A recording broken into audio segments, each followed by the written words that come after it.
रात के सुनाटे में दिल कुछ कह जाता है। हर दबी बात को आंसू ही बह जाता है।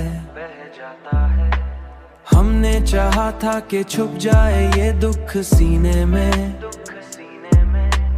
फिर ये एहसास निगाहों से दुख सीने में, पर ये एहसास निगाहों से ही बह जाता है। तूने छोड़ा तो ये एहसास हुआ है हमको, कोई भी शख्स हमेशा नहीं रह जाता है, कोई भी शख्स हमेशा नहीं रह जाता है। हमने हर बार मोहब्बत को ही सच माना था, पर यही सच हमें अक्सर ही दहला जाता है। अब ये तन्हाई भी आदत सी बनी जाता है, अब ये तन्हाई भी आदत सी बनी जाती है। दिल अकेला ही खुद को संभाल जाता है, दिल अकेला ही खुद को संभाल जाता है।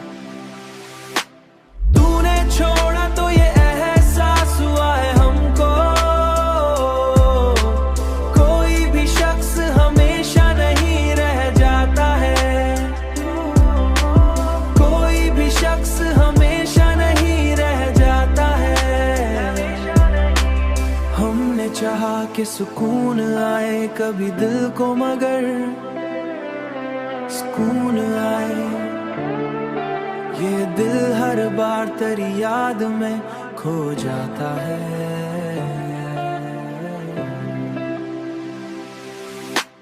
तूने छोड़ा तो ये एहसास हुआ है हमको, कोई भी शख्स हमेशा नहीं रह जाता है, कोई भी शख्स हमेशा नहीं रह जाता।